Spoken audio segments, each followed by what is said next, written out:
नमस्कार। जैसा कि आपको पता है, जन सुराज अभियान के तहत ये पदयात्रा जो हम लोगों ने पिछले वर्ष 2 अक्टूबर मितिहरवा गांधी आश्रम से शुरू किया है, उसको करीब करीब आज 132-33 दिन हो गए। मैंने पश्चिम चंपारण, उसके बाद पूर्वी चंपारण, शिवहर, गोपालगंज होते हुए सिवान पिछले 4-5 दिनों से मैं हूँ। बरहड़िया प्रखंड से हम लोगों ने यहाँ सिवान में एंट्री करी है और आज उसी संदर्भ में मैं यहाँ आपके प्रखंड गोरियाकोटी में हूँ। अभी तक का जो अनुभव रहा है सिवान के बारे में, वो बातें तो मैं आपको जब सिवान में कुछ और दिन पैदल चल लें तब बताएंगे, लेकिन अभी तक का जो मोटे तौर पर जो अनुभव है उसका एक संक्षिप्त ब्यौरा आपसे साझा कर लेते हैं। उसके बाद आप अपने प्रश्न कर सकते हैं। तो पिछले 130-35 दिन पैदल चलने के बाद करीब करीब 1000 गांव से ज़्यादा हम लोग पैदल गए हैं, क्योंकि ज़्यादातर समय जो हम लोग चल रहे हैं तो गांव में ही चल रहे हैं।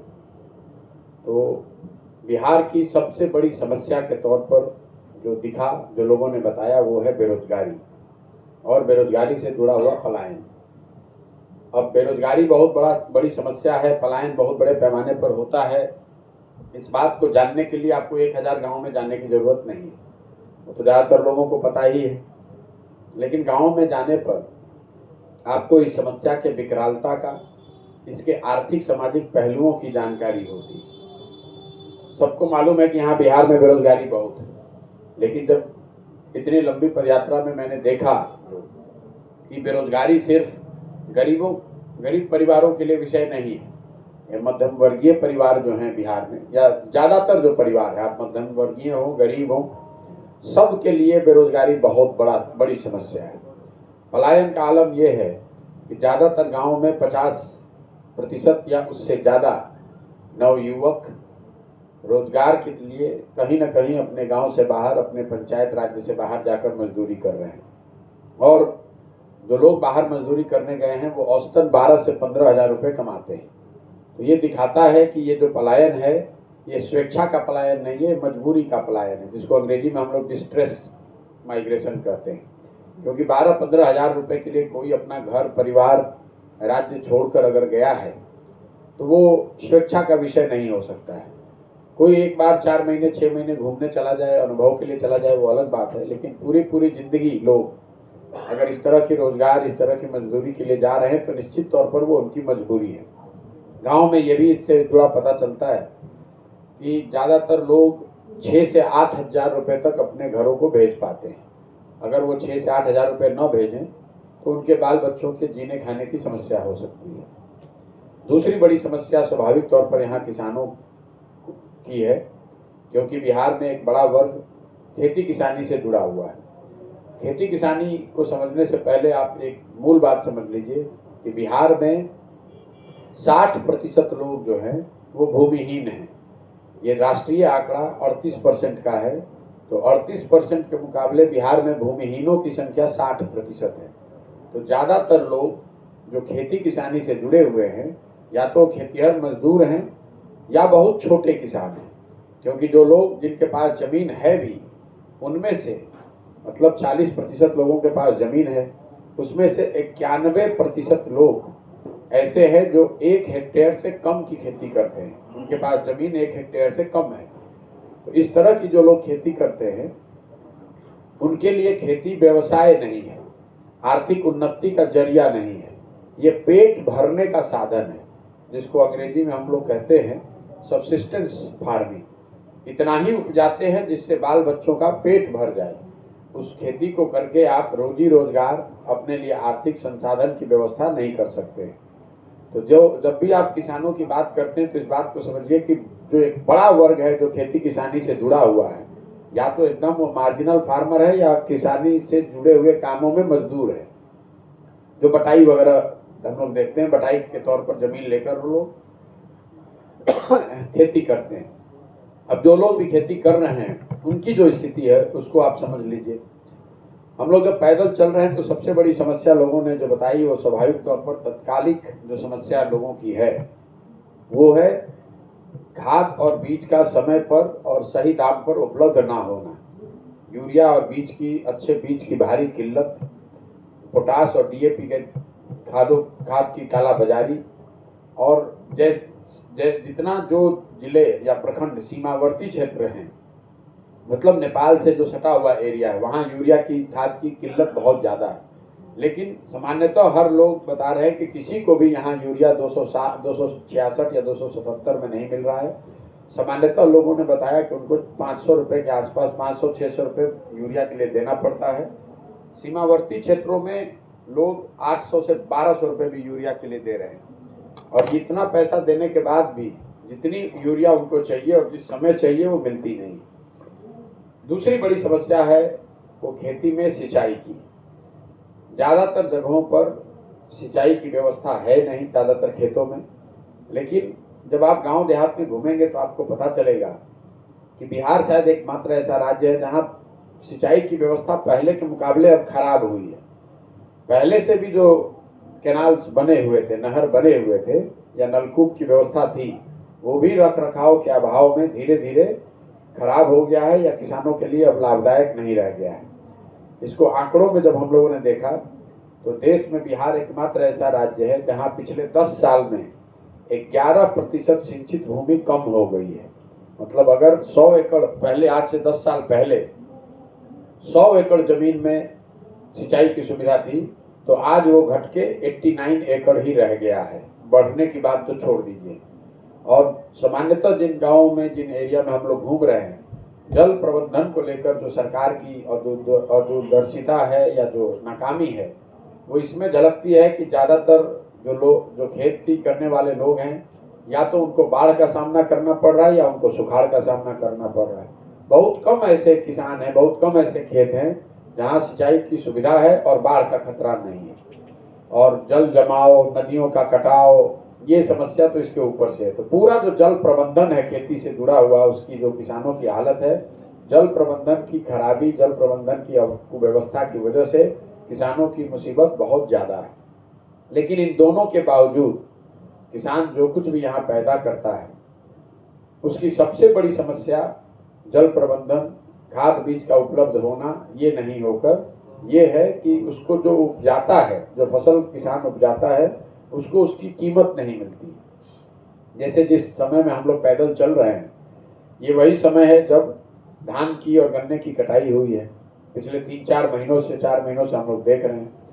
औसतन लोगों ने बताया कि उन्होंने धान 1200 रुपये से 1500 रुपये क्विंटल के दर से बेचा है, जबकि धान का सरकारी समर्थन मूल्य 2050 रुपये है। पैक्स की कुछ व्यवस्था यहाँ है, मंडियों की कोई व्यवस्था तो है नहीं। तो पैक्स के माध्यम से कोई सरकारी खरीद हो रही हो बड़े पैमाने पर, ऐसी बात है नहीं। आंकड़ों से अगर आप उसको समझिए तो इसका कितना बड़ा नुकसान है बिहार के किसानों का। पिछले 10 वर्षों में बिहार में सिर्फ 13% धान ही समर्थन मूल्य पर खरीदा गया है, और गेहूं के लिए ये प्रतिशत है 1%। हम लोग गांव देहात में बिहार में बैठते हैं, चर्चा करते हैं कि पंजाब का किसान बहुत आगे है, बहुत धनी है। तो पंजाब के लिए, आपके परिप्रेक्ष्य के लिए बता दूं कि पंजाब में 70% धान और गेहूं समर्थन मूल्य पर सरकार या सरकार की एजेंसियों के द्वारा खरीदा जाता है। बिहार में वो आंकड़ा है 13% और 1%। इसका अगर आप आर्थिक परिणाम देखेंगे तो आपको पता चलेगा कि बिहार में समर्थन मूल्य पर फसलों के न खरीदे जाने की वजह से हर साल किसानों को करीब करीब 25,000 करोड़ रुपए का नुकसान हो रहा है। मतलब अगर सरकार यहाँ जो उपज हो रही है इसका सही मूल्य सिर्फ सुनिश्चित करा दे, समर्थन मूल्य पर धान गेहूं पंजाब या अन्य राज्यों की तरह खरीद लिया जाए, तो बिहार के किसानों को हर साल 25,000 करोड़ रुपए तक अलग से मिलने लगेगा। ये इसका परिणाम है। खेती किसानी के बाद जो तीसरी सबसे बड़ी समस्या देखने को मिली है वो स्वाभाविक तौर पर शिक्षा और शिक्षा व्यवस्था का ध्वस्त हो जाना है।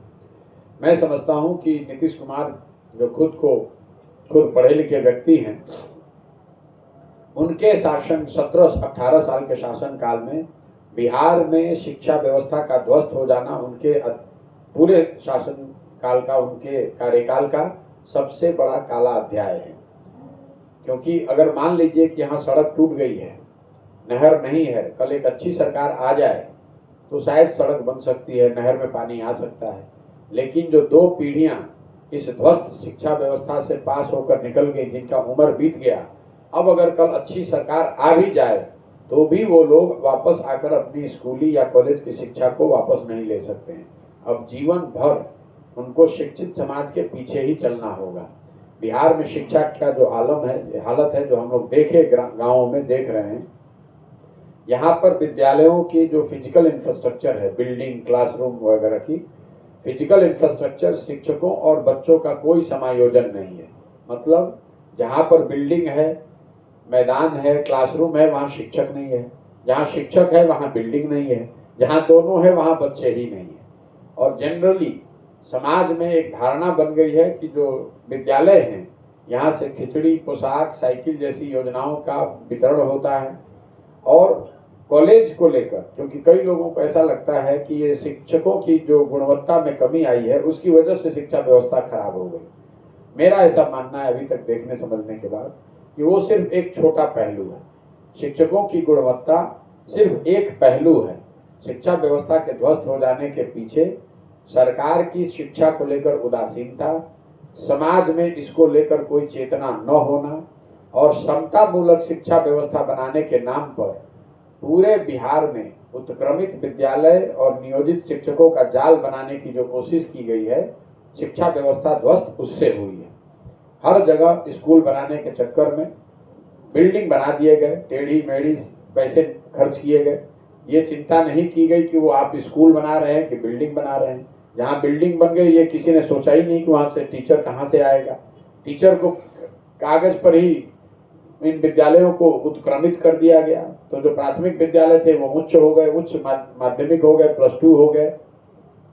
इस तरह की उत्क्रमित विद्यालयों की एक पूरी श्रृंखला बना दी गई। पेपर पर सरकार हजारों करोड़ रुपए खर्च करके ये दिखा रही है कि शिक्षा व्यवस्था हर जगह, गांव-गांव में स्कूल बन गया, लेकिन ऐसी बात है नहीं। और जहां स्कूल बन गया है, वहां बिल्डिंग बन गई है, वहां शिक्षक है नहीं, तो स्कूल तो हुआ नहीं।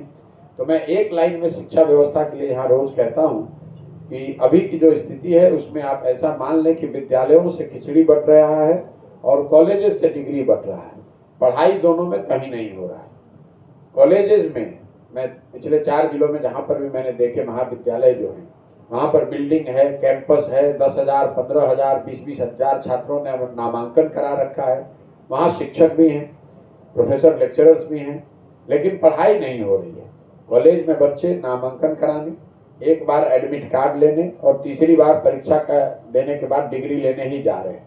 जो सत्र 3 साल में पूरा होना चाहिए वो 5 साल 6 साल में हो रहा है। जो सही मायनों में पढ़ने की सोच रखने वाले लड़के हैं वो ज़्यादातर लोग गोपालगंज जैसे एरिया में या जो पश्चिम चंपारण में जहाँ यूपी से सटता हुआ एरिया है, तो ज़्यादातर लड़के तो यूपी में जाकर पढ़ाई कर रहे हैं, क्योंकि उनको मालूम है कि अगर डिग्री भी लेनी है तो भी बिहार में 5-6 बरस लगेगा, यूपी में वो डिग्री 3 साल में मिल सकती है।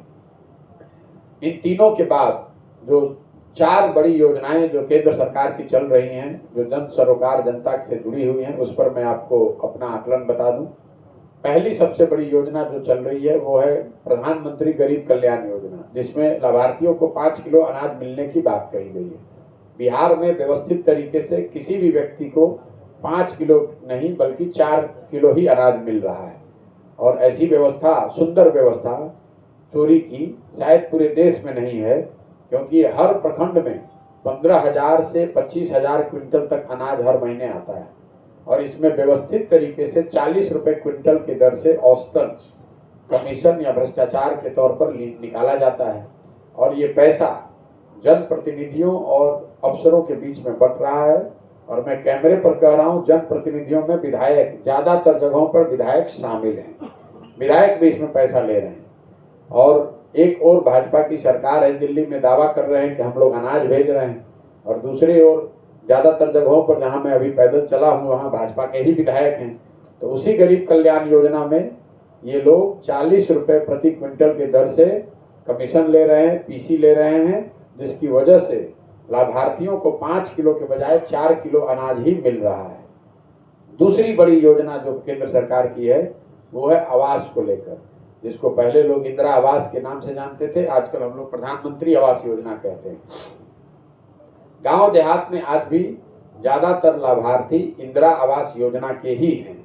नए प्रधानमंत्री आवास योजना के तहत इक्का दुक्का ही लोग मिलते हैं जिनको इसका कुछ लाभ मिला है, लेकिन जिनको लाभ मिला भी है 1,40,000 के एवज में उनसे 25,000 से 40,000 रुपये तक भ्रष्टाचार के तौर पर, पीसी के तौर पर लिया जा रहा है। और वो पैसा, उसकी भी पूरी व्यवस्था बनी हुई है। इंदिरा आवास, प्रधानमंत्री आवास देने के लिए नाम आपका लिखे जाने के लिए 1,000 रुपया, उसको फोटो खींच कर आगे बढ़ाने के लिए 2,000 रुपये, मतलब एक पूरी व्यवस्था बनी हुई है। जहाँ पर जनप्रतिनिधि, इक्का दुक्का ऐसे जगहों पर जहाँ जनप्रतिनिधि स्वयं से पैसा नहीं ले रहे हैं, वहाँ पर भी अफसर तो पैसा ले ही रहा है। तो मतलब कम से कम आपको 20,000 रुपया, 25,000 रुपया तो देना ही देना है। अगर जनप्रतिनिधि भी पैसा ले रहा है तो वो 20-25 के बजाय 35-40,000 रुपया लाभार्थियों को देना पड़ रहा है। चौथी योजना जो केंद्र सरकार की, जिसकी बहुत बड़े पैमाने पर देश में चर्चा है, वो है ODF, स्वच्छ भारत अभियान के तहत बनने वाले शौचालयों की। छपरा में तो मैं अभी सिवान में अभी मैंने चलना शुरू किया है। बड़हरिया प्रखंड में मैंने देखा, और उससे पहले जो 4 जिले देखे। मैं आपको बिल्कुल विश्वास से कह सकता हूं कि खुले में शौच आज भी बिहार के ज़्यादातर गांवों की सच्चाई है। और बड़हरिया में वो स्थिति मुझे थोड़ी खराब ही दिखी दूसरे जगहों के मुकाबले। पूर्वी चंपारण और गोपालगंज के मुकाबले बड़हरिया में अभी तक जो मैंने देखा है, खुले में शौच की स्थिति ज़्यादा खराब है। और लोग ये बता रहे हैं, और ये सिर्फ सिवान के लिए नहीं, मैं जितने जिलों में घुमा हूँ, कि शौचालय बनाने की इस योजना में व्यवस्थित तरीके से 2,000 रुपये प्रति लाभार्थी, प्रति शौचालय अधिकारियों को दिया जाए। अधिकारियों ने लिया है और उसके बदले में आपको 12,000 रुपये रिलीज कर दिया। ना उसने कभी इसकी चिंता की कि शौचालय बने, ना उसके उपयोग की कोई बात की गई। तो मोटे तौर पर मोदी जी का स्वच्छ भारत और नीतीश कुमार का शौचालय दोनों ही जमीन पर लागू नहीं है। आधे से ज़्यादा जगहों पर ये पेपर पर ही बनाई गई है, और कहीं पर शौचालय का बनाकर उसका सदुपयोग करने की बात दिख नहीं रही है। और ODF अफसरों के दबाव में जनप्रतिनिधियों ने और अफसरों ने मिलकर साइन कर दिया, ODF कहीं है नहीं। इसके अलावा ये चौथी जो योजना जिसने मुझे बहुत आश्चर्यचकित किया है, वो है मनरेगा का जमीन पर न होना। बिहार जैसे गरीब राज्य में, और जहाँ पर इतने बड़े पैमाने पर रोजी रोजगार, मजदूरी के लिए लोग पलायन करते हैं, मेरी ऐसी समझ थी कि मैं जब नीचे जाऊंगा तो मनरेगा से जुड़े हुए लोग, काम करते हुए मजदूर या उसकी योजनाएं देखने को मिलेगी। अभी तक 130 दिन में कोई ऐसा मुझे जगह नहीं मिला जहां मनरेगा का एक्टिव काम होता दिखा हो। कहीं लोगों ने एक तरह से इस योजना को भुला दिया है। लोगों को कोई इसकी ना जानकारी है, ना इसको लेकर कोई उत्साह है, ना इसको लेकर कोई प्रयास है। बिहार में ज़्यादातर जगहों पर मनरेगा को डेड स्कीम मान लिया गया है, और ये दुर्भाग्य है, क्योंकि बिहार में इसकी ज़रूरत, इसकी मदद से लोगों को कुछ जरूर राहत मिल सकती थी। पिछले साल, और ये आंकड़ों में भी दिखता है, पिछले साल बिहार में मनरेगा का यूटिलाइजेशन जो है वो 39% था। मतलब अगर 10,000 करोड़ रुपया मनरेगा में दिल्ली से आ सकता था, केंद्र से मिल सकता था, तो बिहार सरकार के पदाधिकारियों की लापरवाही की वजह से, उदासीनता की वजह से हम लोग सिर्फ 4,000 करोड़ रुपए लेकर आए। 6,000 करोड़ रुपया तो हम लोगों ने दिल्ली में सरेंडर कर दिया, और जो 3,900 4,000 करोड़ रुपए लेकर आए, उसमें भी मनरेगा का जो पीसी का दर है वो है 40 से 50%। मतलब मोटे तौर पर जो 4,000 करोड़ रुपया पिछले साल आया होगा, उसमें 1500-1600 करोड़ रुपया भ्रष्टाचार की भेंट चढ़ गया, और जनता को 2,400-2,500 करोड़ रुपया मिला। तो जिस योजना के तहत बिहार के गरीब जनता को, मजदूरों को, भूमिहीनों को 10,000 करोड़ रुपए का लाभ मिलना चाहिए था, वास्तविक तरीके से वो 2,500 करोड़ रुपया ही उनको किसी फॉर्म में मिल पाया है। ये 4 बड़ी योजनाएं जो केंद्र सरकार के द्वारा चलाई जा रही हैं। आयुष्मान भारत को लेकर मुझे कोई ऐसा मिला नहीं जो कि अपना कार्ड दिखाए और ये बताए कि उसको आयुष्मान भारत का कोई फायदा हुआ है। और जो केंद्र सरकार की और दूसरी कई योजनाएं हैं जिसकी कोई बहुत नीचे चर्चा हमने सुनी नहीं। राज्य सरकार की जो सबसे बड़ी योजना, 2-3 योजनाएं चल रही हैं जिस पर कि मैं टिप्पणी करना चाहूँगा। पहली बात कि 7 निश्चय के तहत जो सबसे बड़ी योजना थी उसको लेकर सरकार ने या तो उसको ठंडे बस्ते में डाल दिया है, लोगों को पता ही नहीं है, लोग भूल गए हैं, पत्रकार भी नहीं पूछते हैं। 7 निश्चय का पहला निश्चय ये था कि जो अनएम्प्लॉयड यूथ है, जो बेरोजगार युवक है, उसको 18 साल से 35 साल की उम्र तक अगर रोजगार नहीं है तो उसको हर महीने कम से कम 1000 रुपए की दर से राहत दी जाएगी, मदद दी जाएगी। इस योजना को कोई शुरू ही नहीं किया गया, 2015 से आज तक ये योजना शुरू ही नहीं हुई है। मुझे इसका कोई लाभार्थी ना इसमें एप्लीकेशन करता कोई आवेदन करने वाला मिला।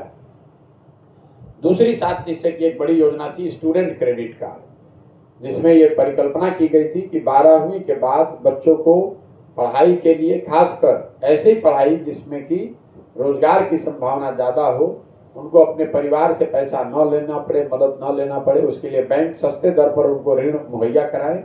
तो स्टूडेंट क्रेडिट कार्ड उस समय का अनुमान था कि बिहार में करीब करीब 1-1.25 करोड़ लोगों को इसका लाभ मिलेगा। मुझे लगता है कि 1-2 लाख लोगों को भी इससे कोई फायदा नहीं हुआ है। धीरे धीरे इस योजना को भी लोगों ने और समाज ने भुला सा दिया है। 2 योजनाएं जिसकी चर्चा हो रही है, एक जो हर घर नल जल योजना है, उस समय का अनुमान था कि मुझे याद है 2015 में, चूंकि मैं उसमें शामिल था इस योजना के बनाए जाने में, उस समय का अनुमान था कि पूरे बिहार में हर घर में नल से पानी पहुंचाने के लिए कोई 25,000 करोड़ रुपए खर्च किए जाएंगे 15 से 20 के बीच में। मैं 130 दिन में 1000 गांव में चलने के बाद बिल्कुल विश्वास से कह सकता हूं कि ये योजना पूरी तरीके से जमीन पर फेल है। पश्चिम चंपारण में 100 में 90, शिवहर और पश्चिम चंपारण में 100 में 90 और गोपालगंज पूर्वी चंपारण में 100 में 70 योजना चल नहीं रही है। मतलब 2/3 से ज्यादा हर घर नल के जल की योजना या तो बनी नहीं ठीक से, या बनी तो चली नहीं, या चली तो चलकर बंद हो गई, अभी चल नहीं रही है। सिवान में ये स्थिति क्या है, ये जब मैं गांव-गांव चलूंगा तो पता चलेगा, लेकिन अभी तक जो बड़ौरिया में देखा है वहां पर भी यही बात सुनने को मिल रही है कि नल जल योजना इक्का दुक्का ही कहीं चलती हुई दिख रही है। दूसरी जो सबसे बड़ी योजना पैसे के टर्म में थी 7 निश्चय की, वो थी नालियों और गलियों के पक्कीकरण की योजना। 7 निश्चय में ये परिकल्पना की गई थी कि बिहार के सभी गलियों का पक्कीकरण किया जाएगा और नालियों को, पक्की नालियों की व्यवस्था की जाएगी ताकि घरों से नालियों को निकालकर गांव में एक बड़े नाले का प्रबंधन किया जाए, का प्रावधान किया जाए, ताकि उसके जरिए पानी को गांव के बाहर लाकर उसका निस्तारण किया जा सके। तो घरों से नालियों के पक्कीकरण की तो कोई चर्चा, कोई प्रयास मुझे लगता है कि हुआ ही नहीं है। गलियों की स्थिति वही है जो पहले थी। सड़कों के किनारे कहीं कहीं बड़े नाले बने हुए दिखते हैं, वो दिखाता है कि उस योजना के नाम पर पैसा निकाला गया है, कुछ ना कुछ किया गया है, लेकिन ज़्यादातर जगहों पर ये जो सड़क के किनारे बड़े नाले हैं, इन नालों को न घरों के नालियों से जोड़ा गया है, न इन नालों से पानी को ले जाकर इसके निस्तारण की व्यवस्था की गई। उस समय का अनुमान था कि इस योजना में करीब 80,000 करोड़ रुपया खर्च किया जाएगा 5 वर्षों में। अब सरकार ने कितना खर्च किया ये आंकड़ा तो मेरे पास नहीं है, लेकिन जमीन पर मैं ये आपको बता सकता हूँ कि ये कहीं पर लागू नहीं है। कुछ गाँव में बड़े नाले बन गए हैं, लेकिन चूंकि उनको नाली की तरह पर प्रयोग भी नहीं किया जा रहा है, न जल निकासी के लिए न जल के निस्तारण के लिए, तो वो करीब करीब कूड़ेदान की शक्ल में ही है। उसमें गंदा पुआल, धूल, मिट्टी भर गया है और वो कहीं पर नाला, पानी उससे नहीं निकल रहा है। इसके अलावा 2 योजनाएं ऐसी हैं, 2 क्षेत्र ऐसे हैं जिसमें हम लोग की एक सोच है कि बिहार में कुछ सुधार हुआ है। एक है बिजली और दूसरा है सड़क। ज़्यादातर लोगों का सोच का मानना है कि बिहार में पिछले कुछ सालों में बिजली के क्षेत्र में सुधार हुआ है, सड़कों में सुधार हुआ है। तो स्वाभाविक तौर पर हम लोगों ने इस चीज़ को भी देखा है। बिजली को लेकर मैं कह सकता हूं कि निश्चित तौर पर बिजली हर जगह आ गई है, इसमें कहीं कोई दो मत नहीं है। हर गांव में, टोलों में बिजली है, जहां पर भी हम लोग गए हैं वहां बिजली है। लेकिन बिजली को लेकर एक बड़ी समस्या समाज में जो लोग बता रहे हैं वो गलत बिल का आना है। हर गाँव में लोगों ने बताया कि उनकी नज़र में उनका बिल गलत आ रहा है, बहुत ज़्यादा आ रहा है, और 5,000 6,000 से लेकर 1.25 लाख तक लोगों के बिल आए हैं। कई गांव में लोगों ने बताया उनके बिजली के कनेक्शन कट गए हैं क्योंकि बिजली का वो भुगतान नहीं कर पा रहे हैं बिलों का। कुछ गांव में ऐसे भी लोग मिले हैं जिन पर फौजदारी का केस हो गया है। जो लोग अदालतों का चक्कर लगा रहे हैं। कुछ ऐसे लोग भी मिले हैं जो अपना बिजली के बिल के डर से छोड़कर भाग गए, उन पर केस हो गया, पुलिस ढूंढ रही है। आने वाले कुछ 1-2 सालों में अगर इस चीज को नहीं एड्रेस किया गया तो एक बड़ी समस्या के तौर पर आपको सुनने देखने को मिल सकती है। दूसरी एक सड़क की जो बात है, निश्चित तौर पर नेशनल हाईवे और स्टेट हाईवे में सुधार हुआ है, इसमें कोई दो मत नहीं है। लेकिन जैसे ही आप स्टेट हाईवे से नीचे उतरते हैं, जब आप ग्रामीण सड़कों पर चलते हैं, जो आरईओ ग्रामीण कार्य विभाग की जो सड़कें हैं, आरईओ जिसको कहते हैं, या पंचायती राज से जो जुड़ी हुई सड़कें हैं, उनकी हालत कमोवेश वही है जो लोग बताते हैं जो किसी जमाने में लालू जी के जंगल राज में होती थी। ग्रामीण सड़कों की, और मैं करीब 90% से ज़्यादा समय गांव में ही चलता हूं, तो शायद ही कोई ऐसा गांव मिला जहां पर अच्छी ग्रामीण सड़क बनी हुई है। कनेक्टिविटी के नाम पर कहीं खड़ंजा, कहीं पर टूटी सड़क, लेकिन जो एक पेपर पर सरकार की अवधारणा है कि सभी गांवों को ऑल वेदर कंक्रीट रोड से बढ़िया जोड़ दिया गया है, ये पेपर पर की ही परिकल्पना है। कई गांवों में लोगों ने बताया कि 5 साल पहले, 8 साल पहले सड़क बनी थी, अब उसका रिपेयर हुआ नहीं, मरम्मत हुआ नहीं। कुछ गांव वाले इक्का दुक्का ऐसा भी बताते हैं कि अभी 2 साल पहले बना है सड़क, सब उखड़ गया है। लेकिन ग्रामीण सड़कों की स्थिति कमोवेश वही है जो 10 साल पहले थी। कुल मिलाकर योजनाओं को अगर छोड़ दें तो 3 सबसे ज्यादा जो शब्द सुने गए या रोज मैं सुनता हूं, वो है अफसरशाही से परेशान जनता, हर सरकारी विभागों में, हर विभाग में फैला हुआ भ्रष्टाचार, और तीसरा हर सरकारी योजना में कटने वाला पीसी, दलाली। ये 3 शब्द, अफसरशाही, भ्रष्टाचार और पीसी, ये हर जगह हर वर्ग में लोग आपको बताते हैं। गरीब बताता है, अमीर बताता है, रसूख वाले लोग बताते हैं कि भैया अफसरशाही से बहुत परेशानी है, अफसरों की मनमानी है, जो अफसर चाहते हैं वही होता है। दूसरा, विभागों में फैला हुआ भ्रष्टाचार। कोई भी सरकारी विभाग ऐसा नहीं है, सरकारी काम ऐसा नहीं है, चाहे वो आपको पासपोर्ट बनाना हो, जमीन की रसीद कटानी हो, सिंपल FIR करना हो, BDO CO से जुड़ा, कार्यालय से जुड़ा हुआ कोई काम हो, कोई भी कार्यालय ऐसा नहीं है जिसमें बिना भ्रष्टाचार के, बिना पैसा दिए हुए आप काम करा सकते हैं। और तीसरा, सरकारी योजना, चाहे वो केंद्र की योजना हो, राज्य की योजना हो, दोनों की मिली जुली योजना हो, जहां पर भी सरकारी योजना चल रही है उसमें व्यवस्थित तरीके से पीसी का काटा जाना और उसका जनप्रतिनिधियों और अफसरों के बीच में बंदरवार, ये एक तरह से मान लिया गया ध्रुव सत्य है। मोटे तौर पर अभी तक जितना देख समझ पाए हैं, सरकार को लेकर जनता के बीच में उदासीनता या होपलेसनेस है। इस सरकार से कुछ अच्छा हो जाएगा, या लोग ये कहें कि भाई देखिए शायद 6 महीने में कोई स्थिति सुधर जाए, ऐसा कहने वाले 100 में इक्का दुक्का कोई मिलता है। 99% लोग यही बताते हैं कि इस सरकार से, इस व्यवस्था से तो कुछ नहीं हो सकता है। उसमें ये फर्क हो सकता है कि कुछ लोग उदासीन हैं, कुछ लोग गुस्से में हैं, लेकिन इस सरकार से खुश या इस सरकार से आशान्वित लोगों की संख्या करीब नगण्य दिखी है अभी तक की पदयात्रा में। ये मेरा अभी तक का अनुभव है। आपके जो सवाल है वो आप कर सकते हैं। ये तो समस्या बता दी सर आपने, ये समस्या, और बड़ी निराशा होती है कई बार, कई आंकड़े जो आप बता रहे हैं। समाधान क्या समझ में आता है आपको? नहीं, समाधान इसका सबसे जो है वही हम लोग कर रहे हैं। समाधान के 3 पहलू हैं। एक, कि जनता को ये समझ हो कि भाई आपकी जो समस्या है इसके समाधान के लिए आपको स्वयं से जागरूक होना पड़ेगा, स्वयं से प्रयास करना होगा। ऐसा नहीं हो सकता है कि आपकी समस्या शिक्षा की है और वोट आप पुलवामा के आधार पर देंगे और सोचेंगे कि शिक्षा सुधर जाए।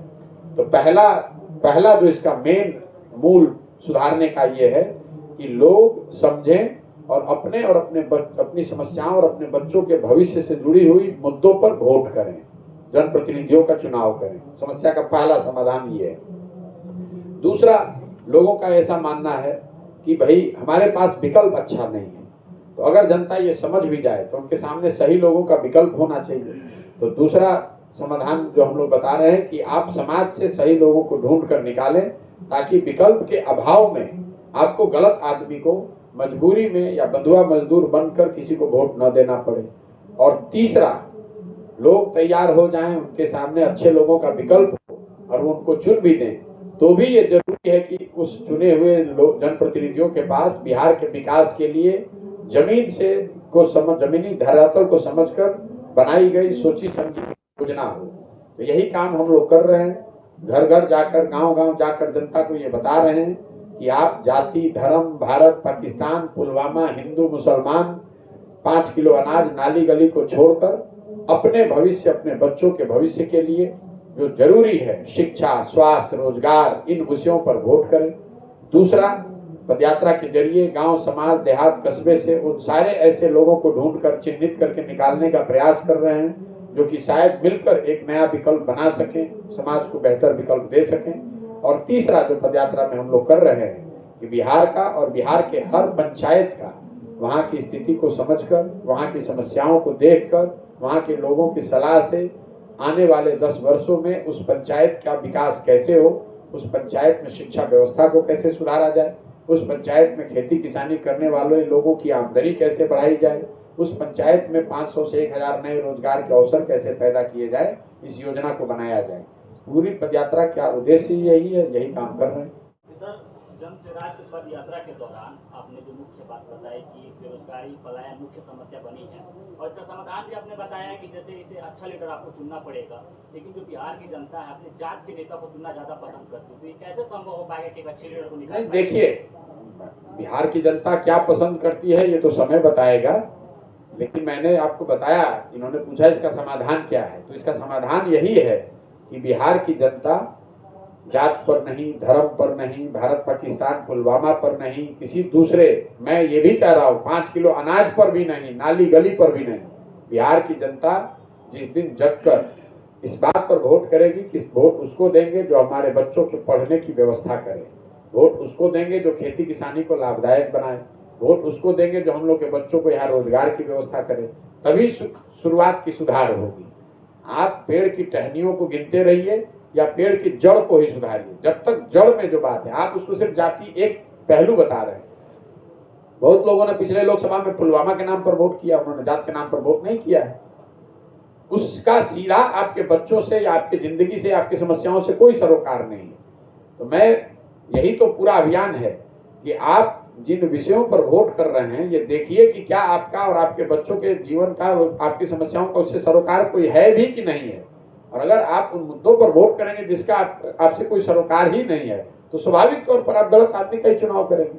चलिए, पार्टी अपना खुद बनाएंगे, खुद प्रत्याशी उतारेंगे पूरे बिहार विधानसभा में। भाई, प्रशांत किशोर कोई पार्टी बना ही नहीं रहे।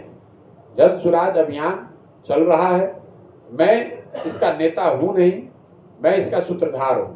मैं एक सोच के साथ निकला हूं और मुझे ऐसा लगता है कि जन स्वराज कोई राजनीतिक सामाजिक अभियान नहीं है, ये समाज के जरिए एक नई राजनीतिक व्यवस्था बनाने का अभियान है। मैं वो काम कर रहा हूं कि समाज को जाकर बताऊं कि आप अपने और अपने बच्चों के भविष्य के लिए उन समस्याओं, उन मुद्दों पर वोट कीजिए जिनसे उनका भविष्य सुधरे। और उनकी मदद ये कर रहा हूं कि उनके बीच से ऐसे लोगों को चिन्हित करके निकालूं जो कि समाज के सही लोग हैं, जिन पर समाज का भरोसा है, और वो सब लोग मिलकर अगर दल बनाएंगे, विकल्प बनाएंगे, तो मेरी भूमिका है कि उनकी मदद की जाए ताकि वो दल बनाएं और विकल्प जनता के सामने हो। और साथ में मेरी भूमिका है कि उनके साथ, उनके पास एक सोची समझी रणनीति और एक योजना हो ताकि बिहार को अगले 10 साल में देश के 10 अग्रणी राज्यों में शामिल कराने के लिए एक प्रयास किया जा सके। सर, केंद्र और राज्य दोनों सरकार को स्थापित करने में आपका बहुत महत्वपूर्ण भूमिका रही है, और दोनों से आप साइड हो गए और दोनों से जनता काफी परेशान है। आप ये जो यात्रा कर रहे हैं और राजनीतिक पार्टी बनाने जा रहे हैं, आप पे लोग भरोसा कैसे करेगा? ऐसी स्थिति का जिम्मेवार तो आप भी कहीं ना कहीं है सर ना। ऐसा है कि स्थिति का जिम्मेवार मैं भी हूं, आप भी हैं, जिसने भी वोट दिया है वो सब है। आपने भी तो वोट दिया होगा किसी को, तो अगर किसी को वोट देने मात्र से या किसी की मदद कर देने से, मान लीजिए कि आपने अकेले 1 वोट दिया, किसी ने 10 वोट दिलवाया, आप मुझे ये कह सकते हैं कि मेरे प्रयास से किसी को 1 लाख वोट मिला होगा, यही तो बात है। हम तो सत्ता में नहीं है ना, हमने उसमें कंधा लगाया, आपकी मदद की। तो पहली बात तो ये समझिए कि उस काम को हमने 2021 में छोड़ दिया है। दूसरी बात ये समझिए कि लोकतंत्र में एक नियम है 5 वर्ष का।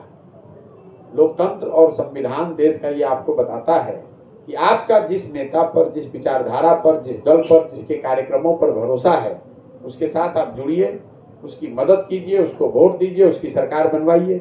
लेकिन वही संविधान, वही लोकतंत्र आपको ये भी बताता है कि ये विश्वास, ये वोट, ये साथ 5 बरस का है।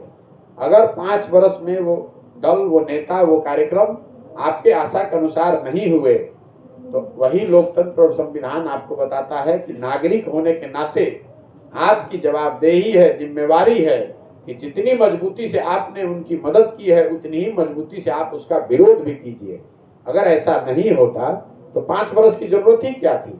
हजारों करोड़ रुपए खर्च करके इलेक्शन कराने की जरूरत क्या थी? एक बार आपने चुन लिया, फिर उसी को रखिए 20 साल, 25 साल, 30 साल। 5 बरस का इसीलिए तो किया गया है कि आपका भरोसा, आपका वोट, आपका साथ 5 बरस के कसौटी के लिए होना चाहिए। अगर आपके कसौटियों पर वो खरा उतरा तो आप उसके साथ रहिए, नहीं खरा उतरा तो उसके विरोध में होइए। मैं जानना चाहता कि प्रशांत किशोर की इतनी बहुत दिनों से राजनीतिक रणनीतिकार है, कितने मुख्यमंत्री बनाए और बिहार में किसको बनाने जा रहे हैं? बिहार में जिसको अभी हम तो पैदल चल रहे हैं। जब ये व्यवस्था बनेगी, कोई दल बनेगा, तो जो लोग दल बनाएंगे वो मिलकर चुनेंगे कि दल का नेता कौन होगा। और उस समय मीडिया को स्वाभाविक तौर पर ये जानकारी हो गई कि ये दल बन गया, और दल बनने के बाद लोगों ने मिलकर दल का नाम ये तय किया है, उसके संविधान में इन बातों का प्रावधान किया गया है, दल की प्राथमिकता ये है, दल के नेता कौन है, लोग मिलकर बताएंगे। युवाओं को राजनीति में लेकर के आप आ रहे हैं, युवाओं को आप राजनीति में स्थापित कर रहे हैं या अपने आप को स्थापित कर रहे हैं? हम किसी को स्थापित नहीं कर रहे हैं। जो लोग भी स्थापित होने का मादा, काबिलियत, जज्बा रखते हैं, हमारी भूमिका उनकी मदद करने की है। हमारी भूमिका उस कुम्हार की है जो घड़ा मिट्टी और चाक से बनाता है। घड़ा तो मिट्टी और चाक से ही बनेगा, आप युवा हैं चाहे वृद्ध हैं।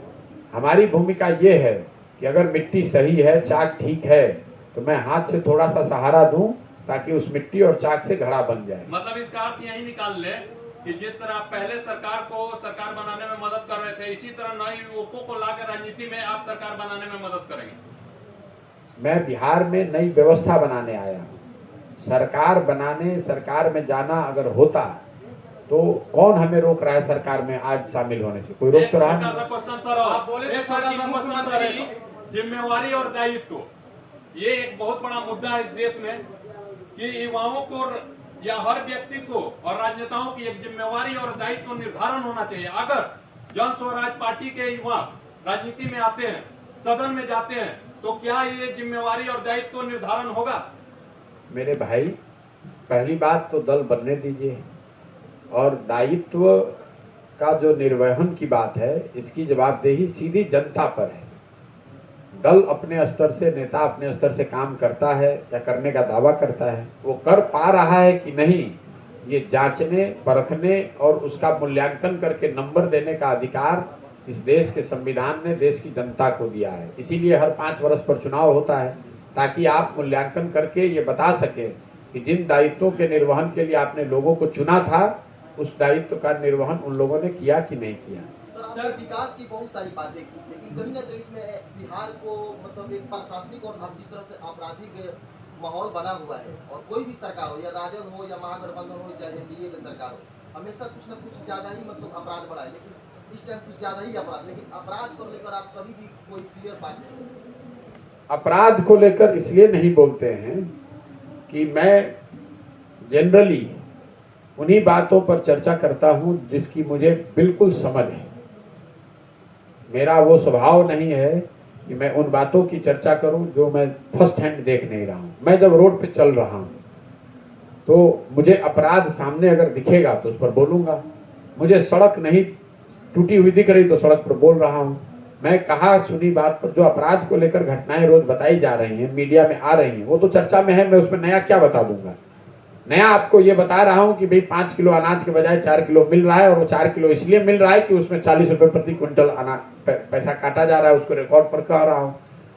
कहाँ गोली चल रही है, कहाँ थाना लूटा जा रहा है, तो आप खुद आपको पहले ही से पता है। मैं उसमें नया क्या बता दूंगा? मैं तो आप ही की खबर को दोबारा आपको बताऊंगा, इसलिए नहीं बात कर रहे हैं। और अपराध की स्थिति, लॉ एंड ऑर्डर की स्थिति बिहार में खराब रही है, ये तो कोई बात छुपी हुई है नहीं, सबको सर, पता है। एक बात बता दीजिए, लोग जिस तरह से आपने देखा होगा मैंने स्वास्थ्य व्यवस्था पर कुछ नहीं बोला। क्यों नहीं बोला? इसलिए नहीं बोला कि कोई व्यवस्था हो तो बताएं कि वो अच्छी है या खराब है। जिन गांवों से, जिन पंचायतों से मैं पैदल चल के जा रहा हूं, वहां सब सेंटर या पीएचसी जो होना चाहिए, प्राथमिक हेल्थ सेंटर या सब सेंटर, रेफरल हॉस्पिटल कोई है ही नहीं। तो मैं क्या बोलूं? जिले और अनुमंडल अस्पताल में मैं गया नहीं हूं, तो मैं उस पर टिप्पणी करना नहीं चाहता हूं। जो मैंने अपनी आंख से देखा वो आपको पदयात्रा में और सामान्य राजनीतिक टिप्पणी में ये फर्क है।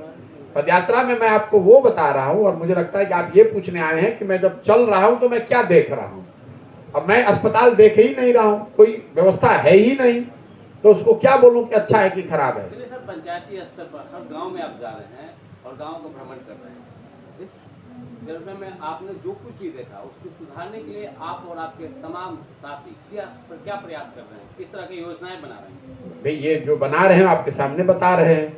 अगर दिन में 15 घंटे 16 घंटे गांव की स्थिति को समझकर वहां का रास्ता निकालना ये प्रयास नहीं है और खाली बैठकर बड़े बड़े भाषण देना प्रयास है, तो आप पर छोड़ रहा हूँ, आपके दर्शकों को छोड़ रहा हूँ कि कौन सा प्रयास को लोग सही एक बात मानते हैं। बता दीजिए, आप हमेशा नेताओं के साथ मिलकर सरकार बना रहे हैं या उसमें अपने हिस्सा योगदान देते रहे हैं, लोग आप पे कैसे भरोसा करेंगे कि आप दल बनाने के लिए आए हैं कि किसी राजनीतिक पार्टी से दिल करके आए हैं? भाई आप हमारी बात सुन ही नहीं रहे, आप ही के सामने नहीं। मैं हर गांव में रोज ये कहता हूं कि आपको हम पर भरोसा करना ही क्यों है भैया?